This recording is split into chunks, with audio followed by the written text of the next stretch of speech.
Dubartoonni abbaa warraa biyyatti dhiiftanii biyya Arabaa dhuftan. Erga biyya Arabaa dhuftaniin booda xiqqoo ruuza nyaattanii fuulli keessan guunnaan garaan keessan guunnaan durbummaa qabna jettanii waan durbummaa isin deebi'eessitanii abbaa warraa keessan kaaddanii abbaa warraa hin qabnu jettanii ka biraa wajjin jaalala jalqabdanii abbaa warraa keessan sangaa isin gurguree sababa keessaniin mataan irraa malaaxa'ee mataa ofii hooqata. Isin garuu maal yaaddaniiti? Ana biraan ammoo gaafa isin hojjechiisan durbummaa narraa fudhatee jettan ofii abbaa mana biyyaa qabdi. Mammaaksa yaadadhe mammaaksa dubartii kama miila jidduu jirutu dhiirsaa fi jedhan isin akkasan garuu maali? Ala gara abbaa manaa keessanii a'uuzu billa kan hin qabate namaan hin qabatin dubartii tokko tokko hundaan hin jenne. Kanaaf isin ka abbaa manaa keessaniif hin taane nuuf hin taatan. Ashamaare kafuune akkam jirtu nagaa isiniif haa baay'atu hordoftoota chaanaalii kootii nagaa keessanii ani nagaa kootii galata gooftaa baga nagaa qabaattanii yeroo kana geessanii tole nagaa kootti haasuudha warroonni chaanaalii kootiif haaraa taatan asumaan laayikii sabskiraayib godhaa warroonni dura naaf taatanii jirtan immoo na jajjabeessu hin dagatinaa isiniin jedha sheerii illee gochuun dagatinaa.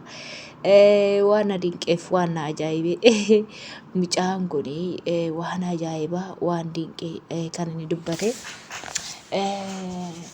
dubartoonni keenya dhuguma jedhe gaafa biyya Arabaa dhaqxani anuma wajjin yeroon jedhu nan jijjiirame malee tidaarii kiyya hin ganne jechaadha. Maaliif bifa kaleessaarraa fakkeenyaaf yaa'uka yeroo namni tokko biyyaa ba'u qilleessis immoo namatti jijjiirama baqa hin jira mitiire jijjiiramni hedduu jira. Nan jijjiirame akkasitti jijjiirame malee tidaarii koo gadi lakkifne jechaadha. Dubartoonni tokko tokko garuu ijoollee kan mana biyyaa qaban abbaa manaa kan qaban inni biyya taa'ee kan ijoollee guddisu isaan immoo gara biyya Arabaa kana yeroo dhufan akkuma mucaan jedhe ruuziin garaa gaafa guutee fuulli kunillee xiphedhe guutee babbareedee baay'een isaaniillee garuu kun appilikeeshinii ittiin fuula isaanii babbareessuun babbareeffatu lammaffaa immoo meekaappii kanallee kan dibataniitu jiru keenyaa kan mana tsin jedhanii jireenya isaanii jijjiiruudhaaf gadi jedhan osoo hin taane. Meekaappii isaanii diddibatanii warratanii bareedanii shulluq shaqqadhanii cik jedhanii deemu jechaadha. Isaan akkanaa kun gaafa haalli hundumtuu isaanii mijatee fuulli isaanii inni kaleessa dhooqa ta'ee inni kaleessa fuula irratti wanti hunduu Itoophiyaa keessatti irratti babba'e suni abbaan manaa horii itti gurguree abbaan manaa sun itti liqeeffatee gara biyya Arabaa haadha manaa koo haadha ijoollee kana jirti jedhee ergatee gaafa biyya Arabaa kana dhufte garuu jireenya fataa itti jedhatte fakkaatee janajjantee yookaan biyya Arabaa keessatti jaallattee yookaan Araboota kana jaallattee wayin immoo kaan isaanii jira mitire Suuriyaa kan jedhamanii jira biyyoota garaa garaa akkuma keenya akka Itoophiyaawwan hojjechuudhaaf biyya Arabootaa deeman kana yeroo isaan argan isaa wajjiniin illee jireenya irsaamniitii eegalu jechaadha. Garuu ijoollee immoo biyyaa qaba abbaan manaa sunu taa'ee eega haadha manaa kunaa dhufteedhe cubbuu keessaa cubbuu guddaadha. Dubartoonni waan akkanaa gootan I don't know sirrii miti. Maaliif seetan siniifillee sirrii miti sinitti fakkaate malee jechaadha.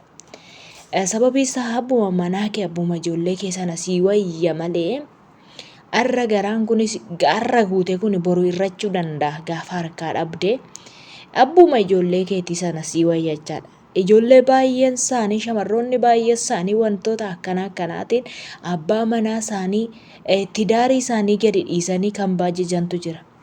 Baay'ee isaanii be'e kaan keessattuu nama tidaarii dhaabe mucayyoo wayii tidaarii dhaabdee gara biyya Arabaa kana gaafa dhuftu nama biraa jaallattee tidaarii ishii sanas xoob gootee dhiiste gallaan illee namoonni itti araarsuudhaaf jennaan immoo diddee deebitee immoo gara biyya biraa immoo deemte gaafa deemtus immoo nama biraa wajjiniin dhirsummaaf niitii eegalte.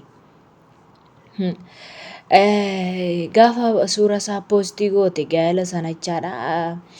Dheerumeedha jechaadha. Isayyuu immoo hin dhokatu silaa wanni ta'e bakka hirriibaa faatti kan rafaffaa kaatee waa irratti poostii goote jechaadha biyya Arabaa keessatti. Garuu immoo tidaarii biyya kan qaban an akkasii godhan kun waan sirrii miti jechaadha waan badaadha. Ijoo waggaa kumaa siin jiraattanii waggaa 100 siin jiraattanii akkam jiraattan 70 ishiinoo xiqqoodha barra xiqqoo 70 ishiirraa gimmaasha fudhattanii jirtu. Gimmaasha irraa fudhattan kanarraaf jecha immoo nama ofitti hin gaddisiisinaa jechaadha. Okay, dhalarree argachuu dhiisuu dandeessu. Ishuma qabda sana qabadhaa. Abbaan manaa isuma ganama walitti dhufta santu gaariidha bakka. Hiyyeessas haa ta'u, qabaatas haa ta'u, bareedas haa ta'u, fokkisaas haa ta'u, isuma ganama itti dhuftee wajjiniin tidaarii dhaabde santu gaariidha. Bakka jaallattee ganama itti heerumte miti.